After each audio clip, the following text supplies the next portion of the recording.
Hello students, welcome back again. In the first video that I made on financial intelligence, I provided some foundational knowledge about finance.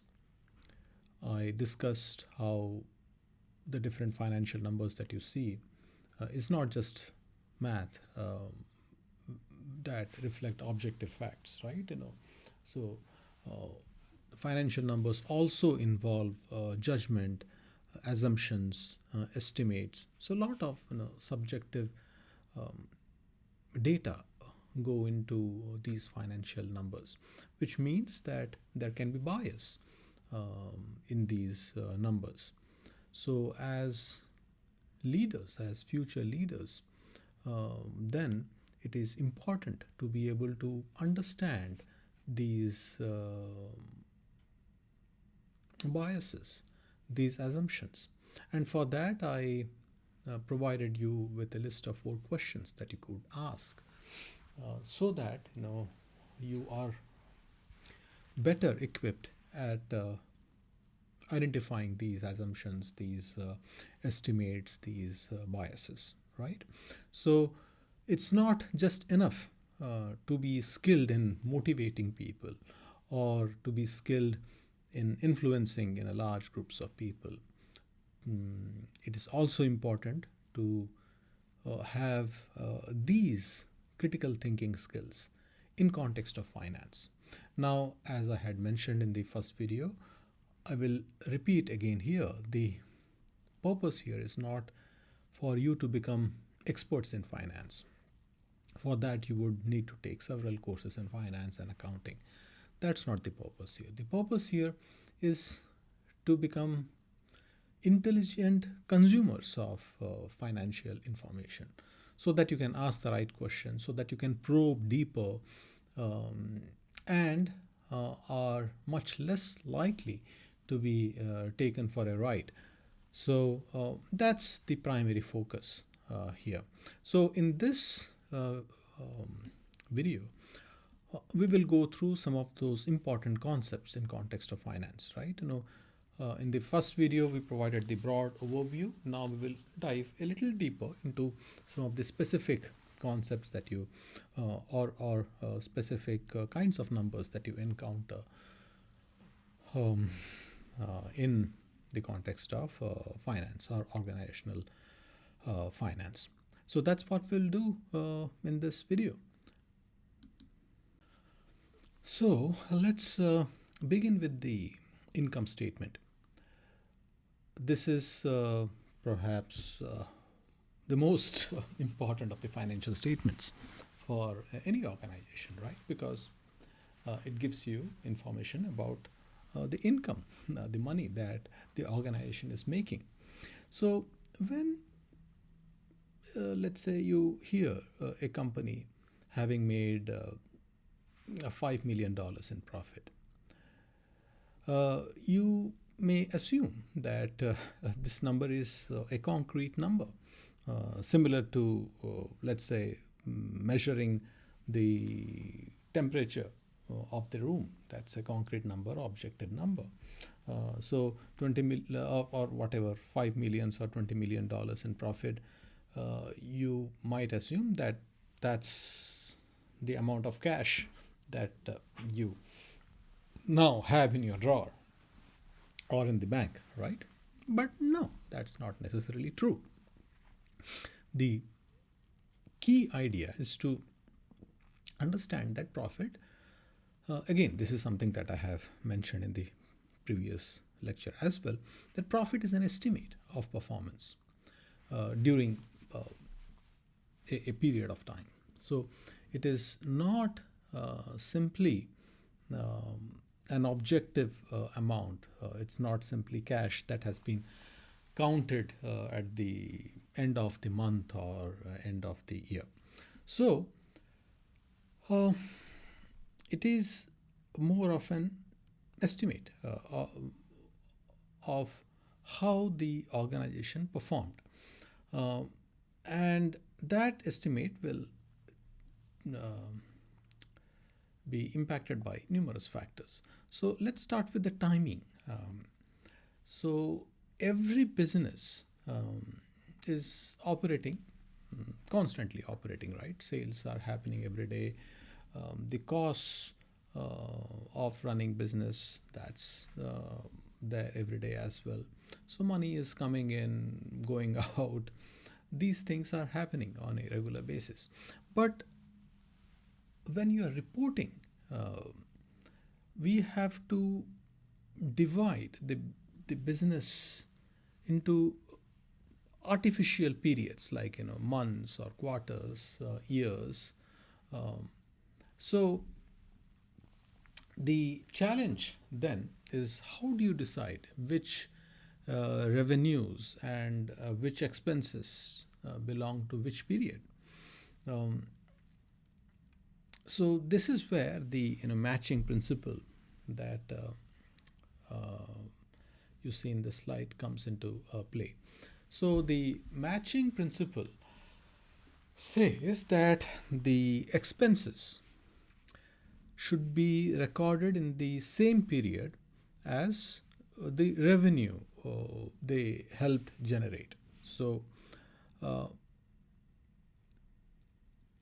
expenses for any particular category should be matched with the revenue that that category generated. Hopefully this makes sense, but if not, uh, we will try to understand it with an example. So many of you in my class are student athletes, so you will probably be able to relate to this example better than, let's say you are the accounts manager of our university's athletic department. Uh, and let's say the university is planning some major basketball tournament um, in January, for simplicity's sake. Now, in November and December, the department, the athletics department, would still be incurring costs, right? For the arena preparation, maybe advertising for the tournament that's going to happen in January, maybe even some travel bookings. What else? Maybe some other media costs, maybe some costs related to ticketing setup or whatever. There will be a whole host of expenses that will be incurred in November and December. Although the revenue from the tournament will come only in January, right? Through ticket sales or through sponsorships or maybe even from the concession stand, right? So if we are not matching these, then the December or November numbers will look terrible, because we are having only expenses, lots of expenses, but no income. Now, in contrast, January numbers will look spectacular. Uh, mm, we are not incurring as many expenses, but we are making lots of money. So, what the matching principle is saying is that the expenses and revenue, because they belong to the same event, they should be clubbed together. They should be placed in the same time frame. So that's a more honest story, right? If we are having the event in January, then all those expenses should be incorporated into the January statement after the income from that event has been added to the income statement. So hopefully then this makes sense. You as leaders should not then be judging by looking at the expenses of any just one particular month. let's say you are a marketing manager, and just a lot of advertising costs goes into a particular month. um, but after the product is launched, only then income's happening. And these are of course more obvious examples, but um, we we want to make sure that this matching is happening. Otherwise, we will see lots of fluctuations. 1 month or 1 quarter, huge costs, low profits. Another month, low cost but huge profits, and so on and so forth. We'll see all these lots of fluctuations. But if we match it, um, then we will not have this kind of artificially created ups and downs in the business. um, and you will also be evaluating your subordinates in a more fair manner. The people who are responsible for these expenses or incomes, they can then be evaluated in a more fair way, right? So the second point is accrual versus cash, right? So profit is not cash, and we will delve into this even in greater detail later. But income is not the same as cash. So suppose um, a suppose you are a consulting firm, and you complete a say $200,000 leadership training contract in March, meaning you provided all those services. Now the work is done, and based on what you would remember from my previous lecture, the work is done, meaning the services have been provided, the client is satisfied, so the revenue is earned, right? But the client may not pay until say June, or maybe whatever, May, June. Now the income statement may show strong March performance, because you can now count it as a revenue once the services have been delivered. But the bank account may still be really tight for the months of March, April, and May, because you haven't actually received the money, right? So a company can look profitable on paper while struggling to pay the bills, because you don't have money to, let's say, pay all the expenses, regular daily expenses, operational expenses. So this is in fact why many businesses fail. Not because they lacked profit, but because they did not have cash in hand at a particular time. So hopefully this explains what I am trying to say here. So you always have to plan for these things, and you have to dive deeper. um, by planning, how long should a particular equipment may last before it needs replacement, or when will you be expecting payment. You may also have to take into account what percentage of customers never pay their invoices, right? um, so things like that. Yeah, that should as much as possible you take these things into account, and that will then help you be better or stronger leaders. Now this is also something that I had mentioned in my first lecture, but the footnotes are therefore very important in any statement, because you do not just want to be reading the top line and the bottom line and revenue, profit, yes, but the really financially intelligent leaders, they will make sure to read all the important details, which often get noted only in the footnotes. So, have there been any changes in the accounting methods?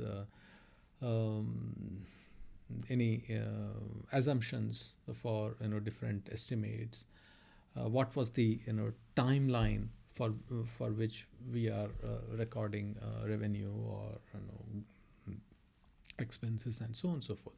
Again, the kind of questions that I had already mentioned you should be asking. So, uh,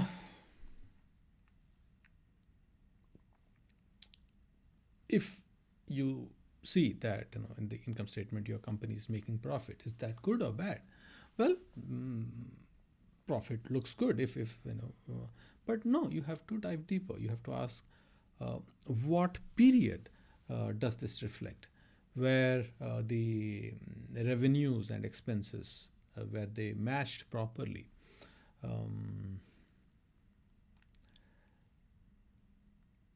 What else?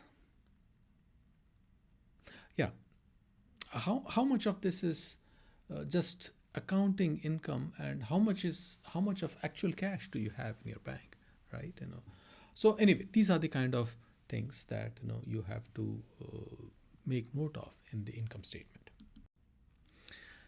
Now let's understand this revenue recognition in a little greater detail, because it's a sensitive topic.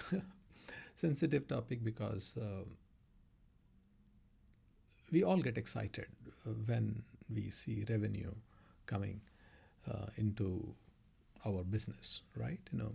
Because that's the ultimate process through which you may make a profit.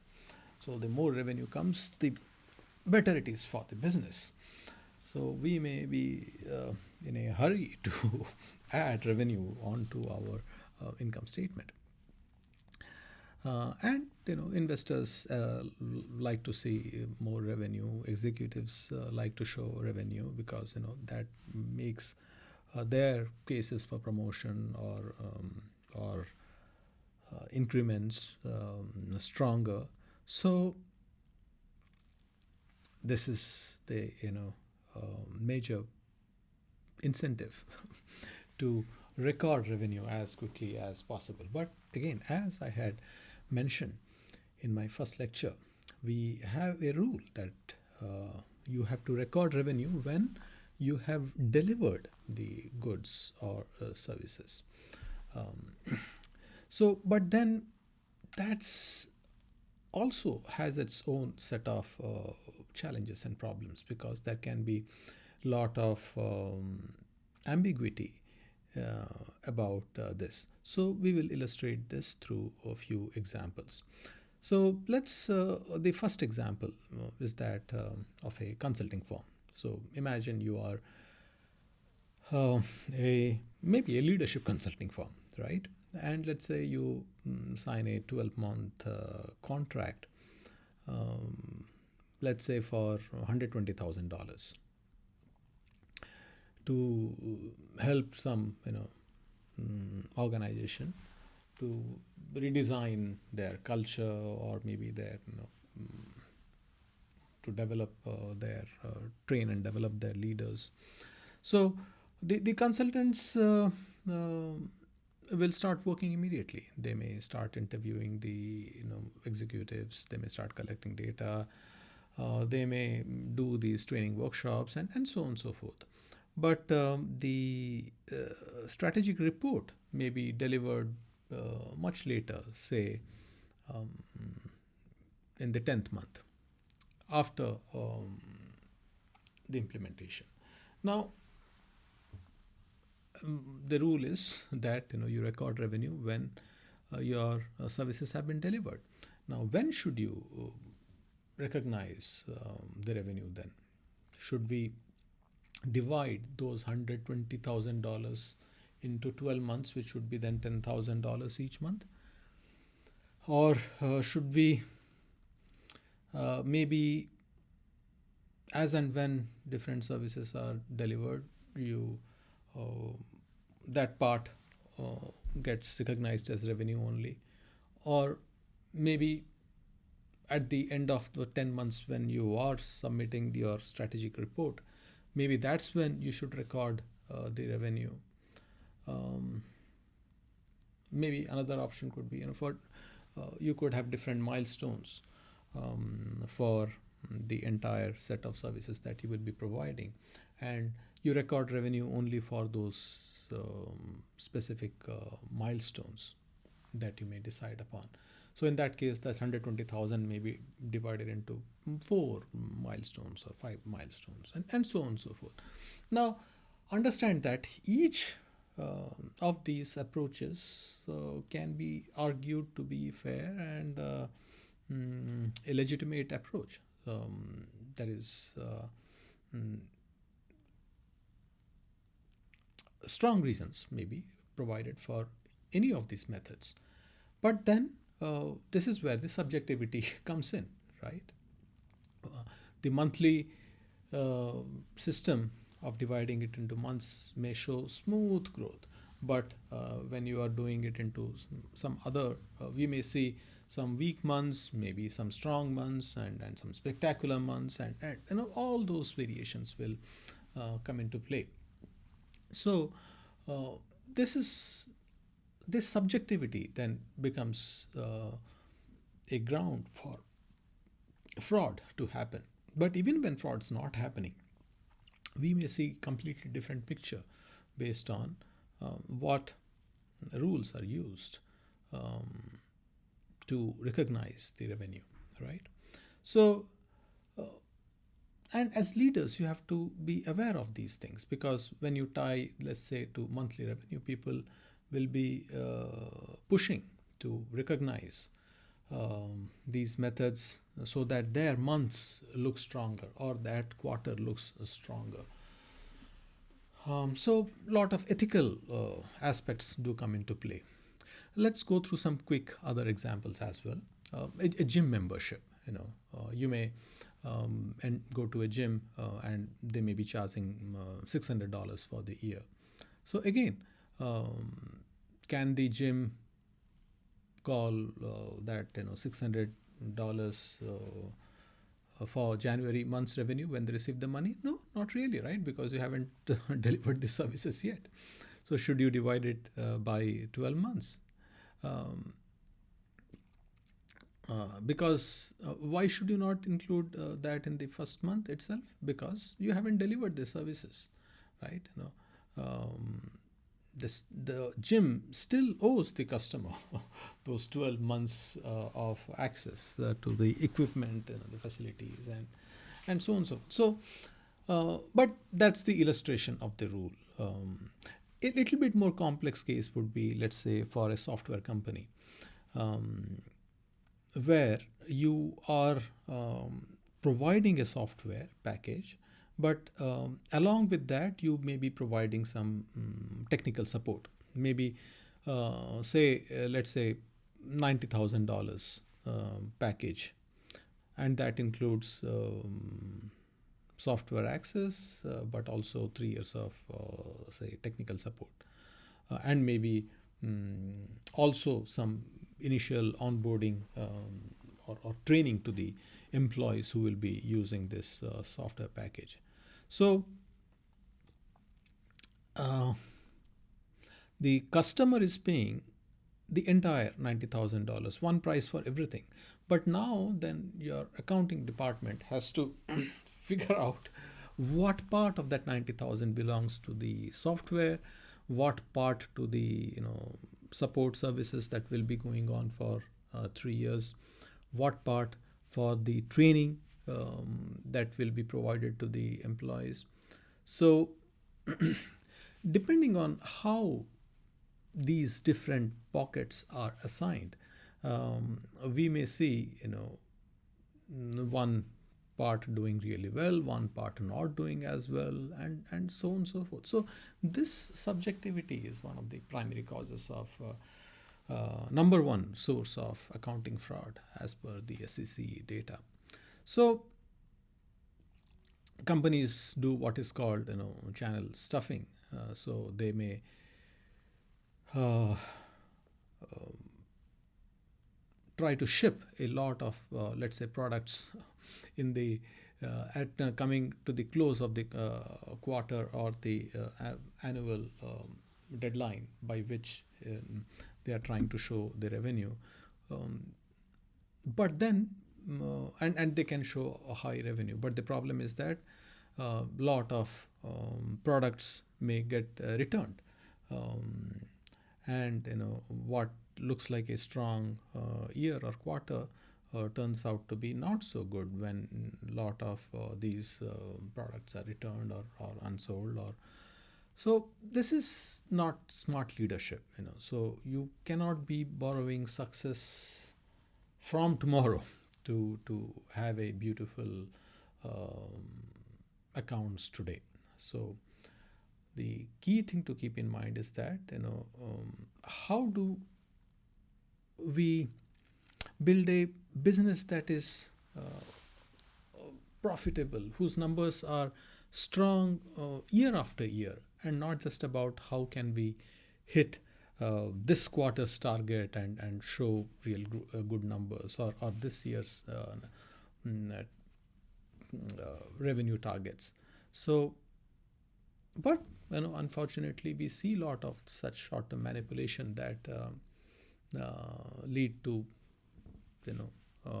sometimes within legal parameters, sometimes beyond legal parameters, but leading to fraud and even companies closing because of that. But this is something that you have to keep in mind. Now, most people focus on revenue because revenue is exciting, right? Money is coming in, sales are happening, so customers are buying your product or taking your services. So more revenue coming up, demand looks strong.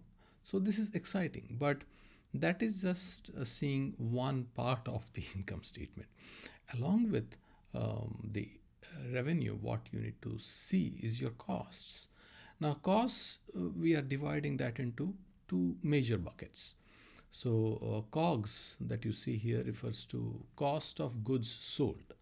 So, these are the direct costs that is tied to either producing the product or delivering the service.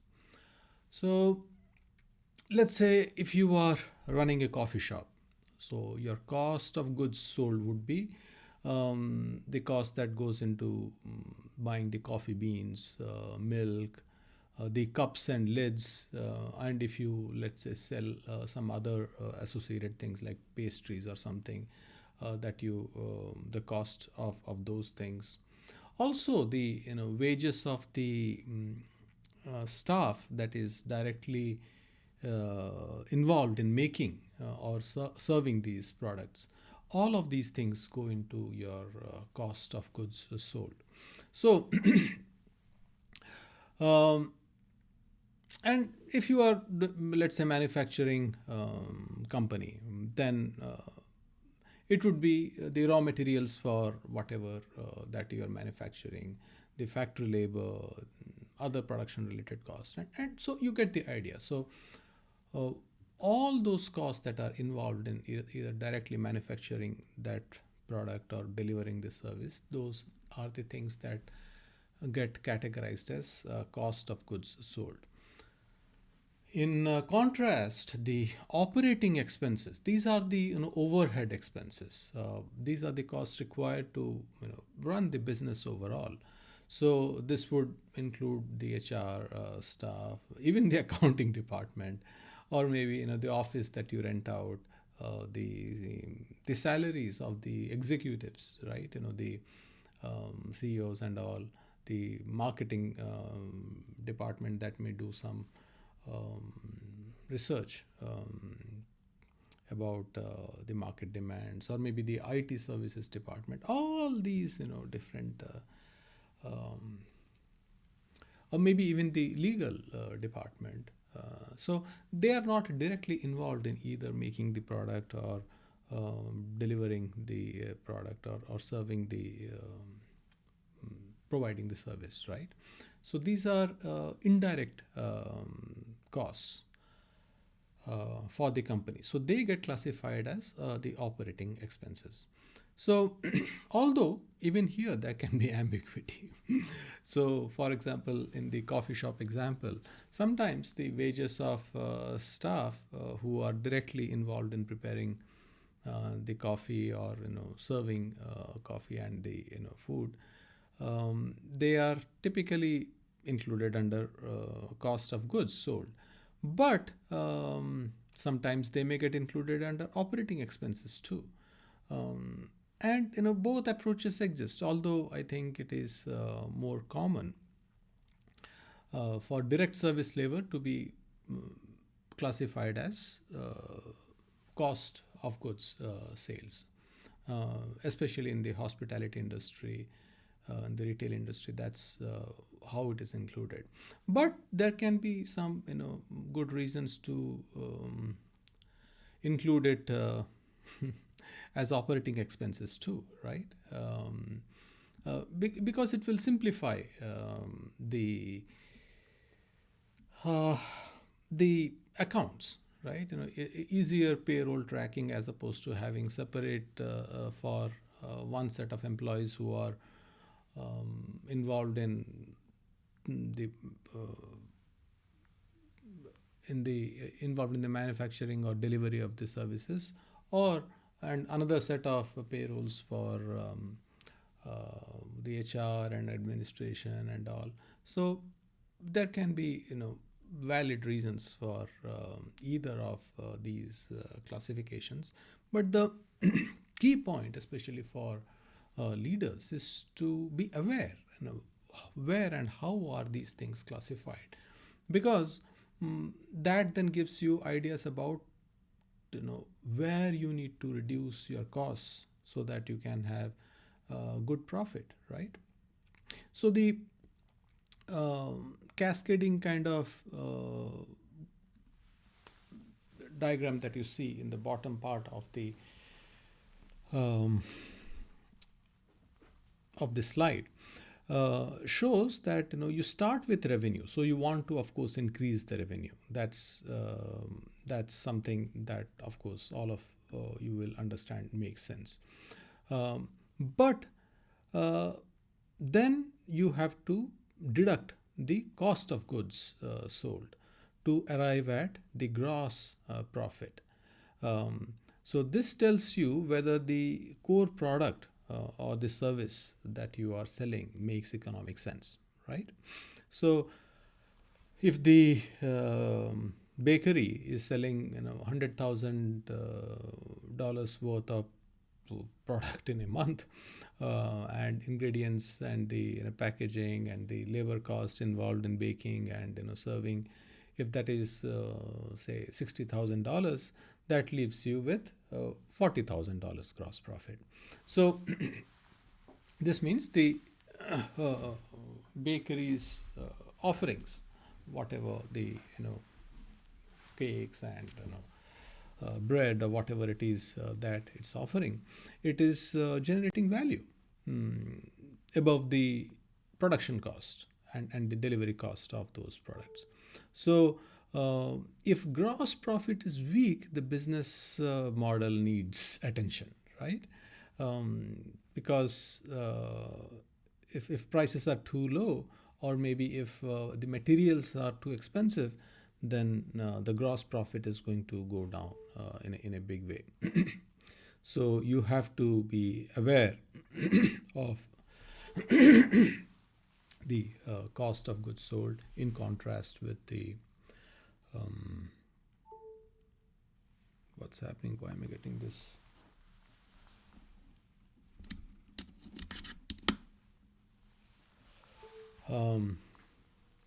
So let's go to the operating profit. So after the gross profit, then you subtract the operational expenses, and that will then give you the operating profit. So this will tell how well you are doing in managing the associated resources efficiently beyond what is required to create or deliver the product and service. So many companies may have bloated um, administration. So a lot of money may be getting spent or going into administration, um, and not so large percentage of expenses goes there. We see this in many non-profit organizations, unfortunately.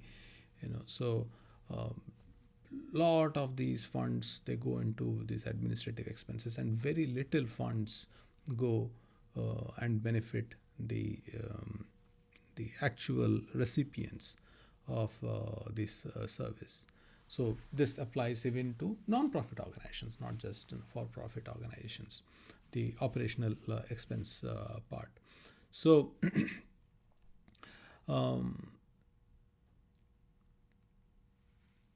that then finally brings us to the net profit. So after you subtract the operating, the so the after you subtract the cost of goods sold, after you have subtracted the operating expenses, then you subtract the taxes, the interest payments, any one-time unusual charges. Once you have subtracted all those, so after tax and everything, then what it is that you are left with is your net profit. So this is what we often refer to as the bottom line, right? So that's the reason you are seeing it in the bottom there. So, but just because, let's say, two companies have of similar size and in the similar industry have the same net profit, doesn't mean that they are doing equally well in all areas. Okay, because the net profit that let's say they are having exactly $2 million net profit, two businesses of very similar size, same industry, same the strategy that you would need to take as a leader to better the net profit in the future may be dramatically different. Why? Because let's say the company A has excellent gross margins, but high debt interest payments. That's a completely different scenario from the other company, which may have weak gross margins but low debt and low overhead. So same bottom line in terms of same net profit, but what is being subtracted at different levels in terms of cost of goods sold, or in terms of operational expenses, or in terms of the interest payments, interest and tax payments. The taxes will be same if they are operating in the same region, but that will then give the same net profit but different areas to work on. So from a leader's point of view, you need to not just see at the net profit, you need to see everything in a broader perspective. So at each different levels, how are things working? So if a company is focusing aggressively on the revenue, profits will rise. If it's let's say whatever assets it has, if it stretches it for long, that will impact the depreciation, which we had discussed before, so which will then change the profits. So the best way to think of it is like a flow, like a funnel kind of thing, right? You have to make sure that does the gross profit look good? Does the operating profit look good? Does the net profit look good? Or which looks better than the others? So the lower lines, meaning the net profit, may look good, but that cannot fix the problems in the upper level choices, the problems that may be there at revenue level or at the cost of goods level. So that is the reason you need to see where, at what level the problem is. You cannot fix problems at the lower level without fixing the problems at the upper level choices, because you essentially inherit um, those from the upper level. So if revenue itself is poor, then everything else will cascade and everything will be lower. So from that perspective, giving importance to revenue matters. But we also have to see the cost of goods. If cost of goods is very high, even if revenue is high or relatively high, that will still impact the but so we control the cost of goods. But cost of goods controlled, but then if our operational expenses are high, that will still impact the net profit, and so on and so forth, and all the loans that you had taken, the interest and all that will impact the net profit. So anyway, hopefully you are getting a sense of these different levels, and your income statement gives details about all these levels. So as a future leader, you should be taking or paying attention to these things to be able to make better decisions.